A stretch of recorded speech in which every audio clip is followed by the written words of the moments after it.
907번째 책 소개입니다. 책에서 일부 내용을 발췌하여 소개드립니다. 책 제목 죽음과 죽어감. 저자 엘리자베스 퀴블러-로스. 출판일 2018년 1월 29일. 상상빌더 한 줄 요약. 죽음에 대해서 알아보자. 책 소개. 죽음도 우리 삶의 일부이다. 인생 수업의 저자 엘리자베스 퀴블러-로스의 대표작 죽음과 죽어감.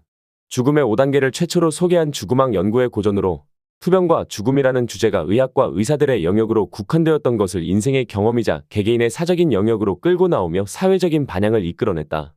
미국인들에게 비로소 질병과 죽어감을 이해하게 만들어준 이 책은 중증 환자에 대한 간호와 말기 환자에 대한 양적, 질적 연구의 유효성은 심리학, 정신의학, 노인병학, 임상적인 윤리와 인류학에 대한 발전을 가속화하는 데 기여했다. 저자 소개. 저자 엘리자베스 퀴블러-로스. 정신과 의사. 인간의 죽음에 대한 연구에 일생을 바쳐 미국 시사주간지 타임이 20세기 100대 사상가 중 한 명으로 선정한 엘리자베스 퀴블러-로스는 1926년 스위스 취리히에서 세 쌍둥이 중 첫째로 태어났다. 자신과 똑같은 모습의 다른 두 자매를 바라보며 일찍부터 자신의 정체성에 대해 고민을 시작한 그녀는 진정한 나는 누구인가? 어디서 와서 어디로 가는 존재인가? 라는 질문을 평생 놓지 않았다. 제2차 세계대전이 끝나고 19의 나이로 자원봉사 활동에 나선 엘리자베스는 폴란드 마이데넥 유대인 수용소에서 인생을 바칠 소명을 발견한다.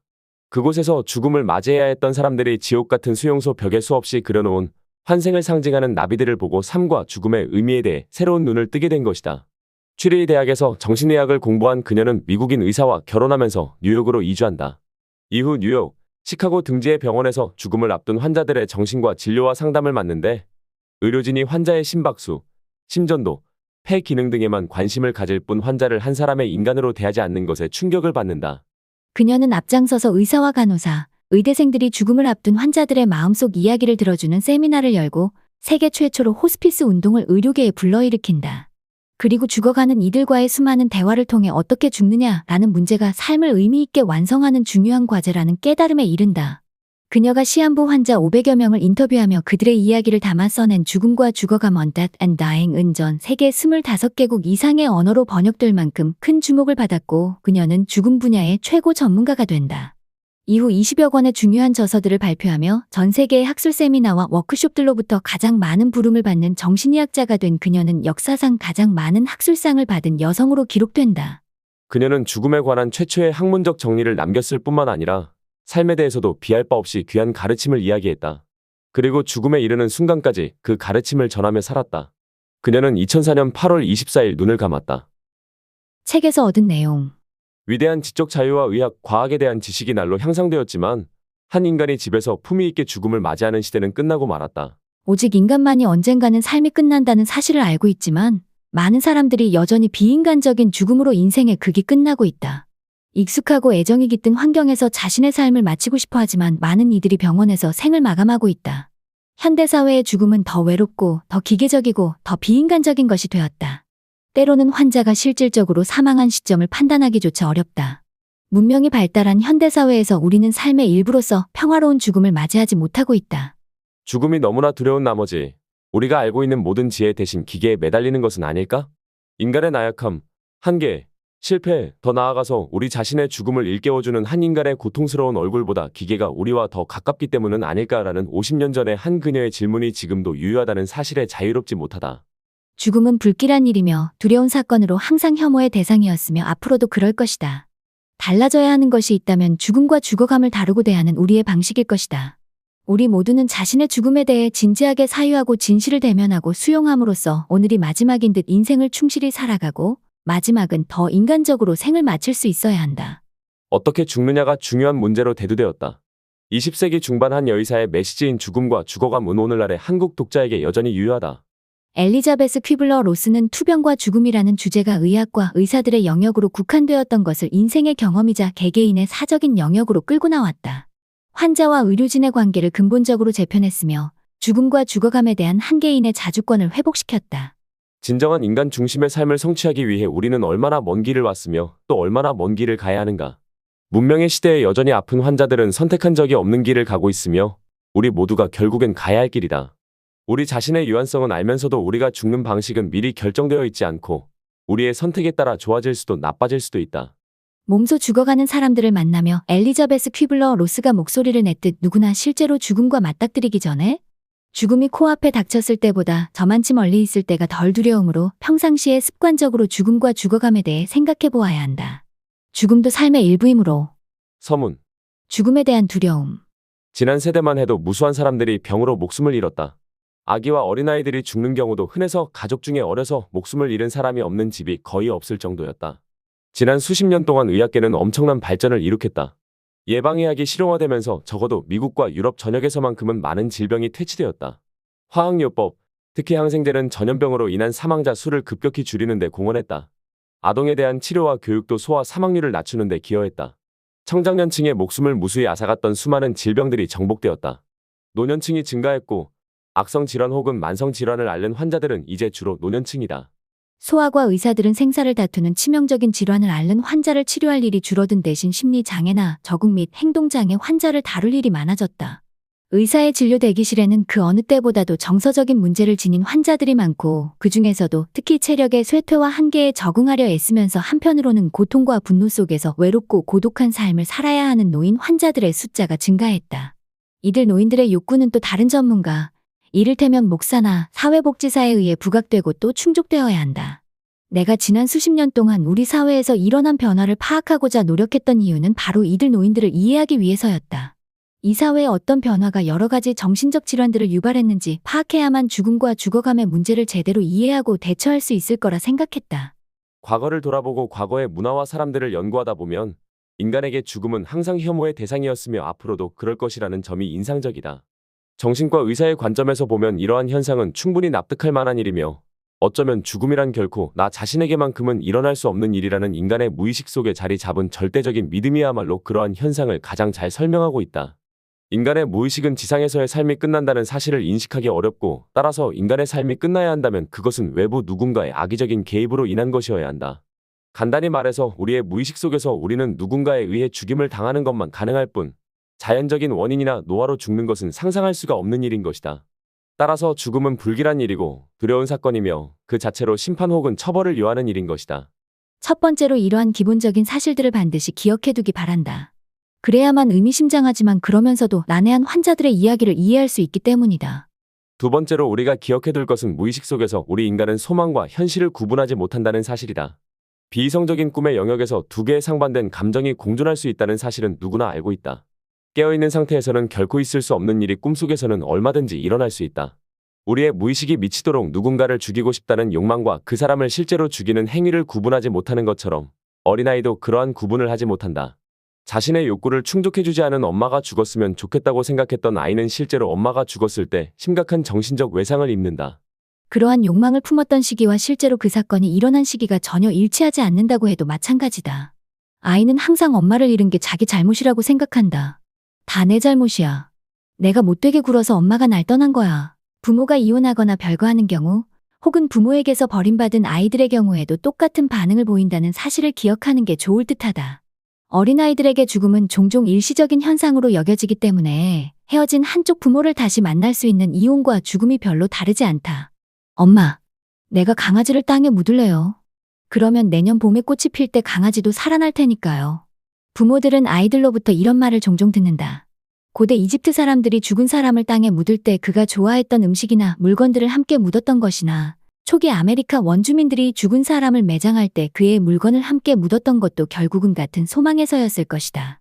나이가 들고 인간이 사실 그리 대단한 능력을 지닌 존재가 아니며 아무리 절실한 소망이라고 해도 소망만으로는 불가능을 가능으로 만들 수는 없다는 사실을 깨닫기 시작하면 사랑하는 사람의 죽음에 우리 자신이 어떤 식으로든 기여했을지도 모른다는 두려움은 죄책감과 함께 서서히 잦아든다. 그렇게 사라진 두려움은 잦아든 상태로 머문다. 아주 강력한 도전을 받지 않는 한 우리는 날마다 병원 복도에서 그리고 가족을 잃은 사람들에게서 그 두려움의 흔적을 만난다. 오랜 세월 동안 싸우며 살았던 부부라고 할지라도 배우자가 세상을 떠나면 남겨진 사람은 머리를 쥐어뜯으면서 통곡을 하고 후회와 두려움, 분노로 가슴을 친다. 그들은 그 어느 때보다도 자기 자신의 죽음에 대한 공포에 몸서리친다. 그들은 눈에는 눈, 이에는 이라는 복수의 법칙을 떠올리면서 저 사람이 죽은 건 내 책임이야. 그러니까 나도 아마 끔찍한 죽음을 맞이하게 되겠지 라고 생각한다. 이러한 사실을 인지하고 나면 수세기 동안 이어져 왔던 관습과 예식을 좀 더 잘 이해할 수 있을 것이다.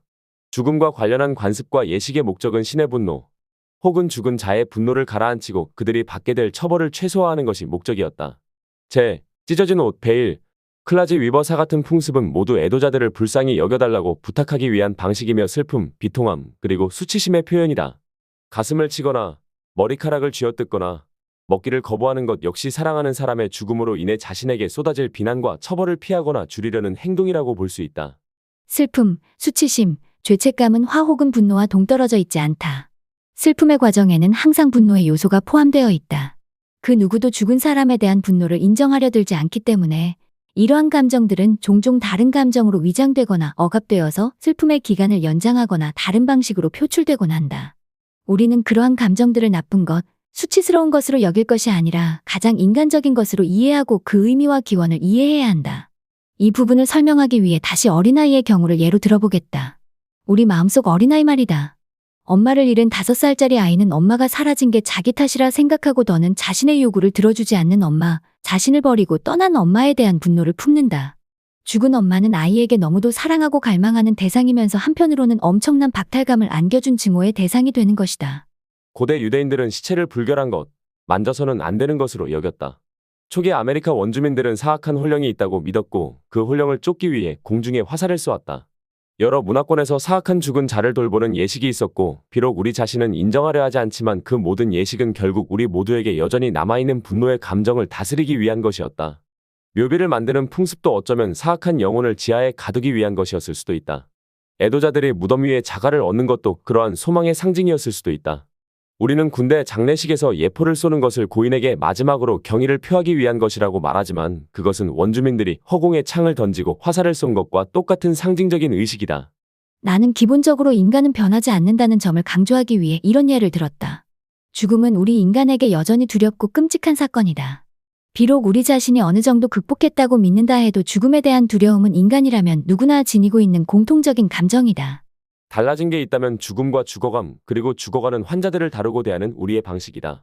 나는 과학이 크게 진보하지는 않았고 최신 기술이 이제 막 의학에 적용되기 시작했으며 대다수의 사람들이 반세기 전과 다름없는 방식을 고수하고 있었던 유럽의 한 국가에서 성장했다. 덕분에 나에게는 짧은 기간에 걸쳐 일어난 인류의 진화를 연구할 기회가 주어졌던 것 같다. 어렸을 때 보았던 어느 농부의 죽음을 나는 아직도 기억하고 있다. 나무에서 떨어진 그 농부는 살 가망이 없었다. 그는 집에서 죽는 것만을 원했고 그의 요구는 아무 조건 없이 받아들여졌다. 그는 딸들을 침대 머리맡으로 불러 각각 몇 분씩 대화를 나누었다. 극심한 고통 속에서도 그는 자신의 죽음을 차분하게 준비했고 자신의 물건들과 땅을 분배했다. 단 그의 아내가 살아있는 동안에는 절대로 재산을 분배하지 말 것을 당부했다. 그는 사고를 당하기 전까지 그가 해왔던 일과 여러 가지 책임들을 자식들이 나누어 해줄 것을 요구했다. 친구들에게도 집으로 한 번 더 찾아와 달라고 부탁했고 그들과 일일이 작별 인사를 나누었다. 그는 당시 어린아이였던 나와 내 형제자매들까지도 불렀다. 우리는 그가 세상을 떠나는 순간까지 그의 가족과 함께 슬픔을 나눌 수 있었다. 마침내 눈을 감는 순간 그는 자신이 손수 지은 집에서 친구와 친지들에게 둘러싸여 있었다. 자신이 사랑했던 보금자리, 오랫동안 살아온 그곳에서 꽃들에 둘러싸여 있는 그의 마지막 모습을 모두가 지켜보았다. 오늘날에도 나의 모국 오해는 인위적으로 꾸며진 고인의 전시실이나 방부 처리, 잠든 것처럼 고인의 얼굴에 화장하는 풍습이 없다. 아주 심한 상처만 붕대로 가리고 감염의 위험이 있는 경우에만 매장하기 전에 집 밖으로 옮긴다. 왜 이런 구닥다리 풍습에 대해 얘기하느냐고? 나는 이런 풍습들이야말로 운명을 받아들이는 인간의 모습을 보여주는 것이라고 생각한다. 이런 풍습이야말로 가족들이 사랑하는 사람을 잃는 고통을 받아들일 수 있도록 도울 뿐 아니라 죽어가는 환자를 돕는다. 익숙하고 애정이 깃든 상황에서 자신의 삶을 마칠 수 있다면 환자에게는 따로 적응할 필요가 없다. 그를 너무도 잘 아는 가족들은 진정제 대신 그가 가장 좋아하는 와인을 가져다 줄 수도 있을 것이다. 집에서 만든 수프 냄새가 식욕을 자극해서 수프를 몇 모금 넘길 수도 있을 것이고 어쩌면 그 수프 한 모금이 영양제보다 훨씬 더 기운을 북돋을 수도 있을 것이다. 진정제나 영양제의 필요성을 폄하하는 것은 아니다. 시골 의사 출신인 나는 때로는 진정제나 영양제가 생명을 구할 수도 있고 또 그런 것들이 반드시 필요한 상황도 있다는 것을 경험을 통해 너무도 잘 알고 있다. 그러나 또 한편으로는 익숙한 사람들의 배려와 익숙한 음식이 때로는 여러 병의 수행 역할을 할 수 있다는 사실 또한 알고 있다.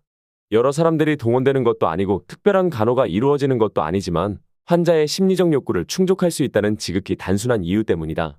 아이들이 죽어가는 환자가 있는 집에 머무는 것이 허락되고 모든 대화와 토론, 두려움에서 소외되지 않을 때 아이들은 자신들의 슬픔이 혼자만의 것이 아님을 알게 된다. 그들 자신도 가족으로서의 의무와 애도에 동참할 수 있다는 사실에서 아이들은 위안을 얻는다. 그런 경험은 아이들로 하여금 서서히 죽음을 준비하게 하고 죽음을 삶의 일부로 받아들이게 할 뿐 아니라 성장하고 성숙해지도록 돕는다. 죽음을 금기시하는 사회. 죽음을 얘기하는 것 자체를 끔찍한 것으로 여기는 문화권에서 아이들은 감당하기 벅차다는 이유로 소외된다. 사람들은 아이들을 친척 집에 머물게 하면서 엄마는 멀리 여행을 떠났단다. 라는 식의 그럴듯한 거짓말로 진실을 감춘다. 그러나 아이들은 뭔가 잘못되었음을 직감한다. 어른들이 아이의 질문과 의혹을 회피하고 저마다 다른 얘기로 둘러대기 시작하고 아이의 상실감을 달래기 위한 선물 공세가 이어지면 아이들의 불신은 더욱 커진다. 아이들은 머지않아 집안의 변화를 알아차릴 것이고 나이와 성향에 따라 저마다 해소되지 않은 슬픔을 간직하게 될 것이고 자신의 경험을 두렵고 난해한 그러나 결코 잊을 수 없는 충격적인 사건, 믿을 수 없는 어른들의 세계와의 접촉, 결코 감당할 수 없었던 일로 기억할 것이다. 오빠를 잃은 여자아이에게 하나님이 자니 오빠를 너무 사랑하셔서 하늘나라로 일찍 데려가셨다고 설명하는 것도 마찬가지로 현명한 방법이 아니다. 그 소녀는 성숙한 여인이 되어서도 결코 하나님에 대한 분노를 해소할 수가 없었고 그로부터 30여 년 뒤 자신의 아들을 잃게 되었을 때 극심한 우울증을 피할 수가 없었다. 우리는 위대한 지적 자유가 인간과 과학에 대한 지식이 우리와 우리 가족들에게 입히지 못할 운명에 좀 더 잘 대비할 수 있는 수단과 방법을 제공했다고 생각한다. 그러나 오히려 한 인간이 집에서 품위 있게 죽음을 맞이하는 시대는 끝나고 말았다. 과학이 진보할수록 인간은 죽음의 진실을 점점 더 두려워하고 부정하게 되는 것 같다. 어쩌다 이렇게 되었을까? 우리는 죽음을 최대한 완곡하게 표현하고 죽은 사람들을 잠든 것처럼 화장하고 설령 환자가 운이 좋아 집에서 죽음을 맞이하게 되었다고 해도 불안과 혼란으로부터 보호한다는 명목으로 아이들을 멀리 떠나보낸다. 아이들이 병원에서 죽어가는 환자와 만나는 것을 용인하지 않고 환자에게 진실을 알려야 할 것인가 말 것인가를 두고도 길고 지루한 논쟁을 벌인다. 그러나 가정의 육가 환자가 태어난 순간부터 잘 알아왔고 한 가정의 장단점을 두루 알고 있는 사람인 경우 이런 논쟁이 벌어지는 일은 지극히 드물다. 인간이 평화로운 죽음을 맞이하지 못하게 된 데에는 여러 가지 이유가 있을 것이다.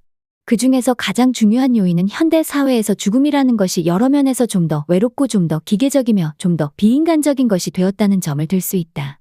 때로는 환자가 실질적으로 사망한 시점을 판단하기조차 어렵다. 죽음을 앞둔 환자들은 종종 익숙한 환경을 떠나 응급실로 내몰리기 때문에 죽음은 더욱 외롭고 비인간적인 것이 되었다. 몹시 아프거나 특별히 휴식과 안정이 필요했던 적이 있는 사람이라면 누구나 요란하게 사이렌을 울리는 구급차에 실려 병원 응급실로 갔던 기억이 있을 것이다.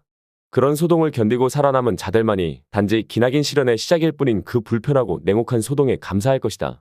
환자들은 건강한 상태에서라면 결코 참을 수 없었을 곤욕을 치른다. 온갖 소음과 조명, 기계 속에서 자신의 감정을 표현하기란 결코 쉽지 않다. 그런 상황일수록 우리는 침대에 누워있는 환자의 마음을 생각하면서 그의 손을 잡아주고 미소를 지어주고 그의 질문에 대답을 해주어야 하는 것이 아닐까? 병원에 가는 것은 대다수의 사람들에게 죽음과 연관된 하나의 사건이다. 나는 병원으로 실려가는 것을 죽음의 첫 번째 에피소드로 본다. 대부분의 사람들이 겪는 일이기 때문이다. 지금부터 나는 그들을 집에서 투병 생활을 하는 환자들과 조금 지나칠 정도로 극단적으로 비교할 것이다. 물론 병원에 가면 목숨을 구할 수 있는 환자들마저 집에 있어야 한다는 의미가 아니다. 환자의 입장에서 그들의 경험과 생각과 반응에 초점을 맞추고자 하는 것이다. 시한부 환자는 종종 아무 권리도 의견도 없는 사람 취급을 당한다. 언제, 어떤 병원에 입원할 것인지도 환자가 아닌 다른 사람이 결정한다. 그러나 환자에게도 자신만의 감정과 소망과 의견이 있고 무엇보다도 자신의 생각을 표현할 권리가 있다는 사실을 기억하는 것은 그리 어려운 일이 아니다. 자, 우리의 환자가 응급실에 도착했다. 그는 곧바로 바쁜 간호사와 인턴, 레지던트, 혈액을 채취하거나 심전도를 체크하리려 기사들에게 둘러싸인다. 엑스레이실로 옮겨져서 자신의 상태에 관해 의사와 가족이 주고받는 얘기를 듣게 된다. 그렇게 서서히 환자는 사람이 아닌 짐짝 취급을 당한다. 환자는 이제 인간이 아니다. 모든 결정이 그의 의사와 상관없이 내려진다. 환자가 혹시 반항이라도 하면 진정제를 놓을 것이고 환자의 체력이 감당할 수 있는지 여부를 한동안 관찰한 후 환자를 수술실이나 중환자실로 옮긴다. 환자는 이제 엄청난 걱정과 비용 지출의 대상으로 변한다. 휴식과 평화를 주고 품위를 유지하게 해달라며 울부짖어도 정맥주사, 수혈, 필요하면 인공심장 이식이나 기관 절개술 칠까지 이루어진다.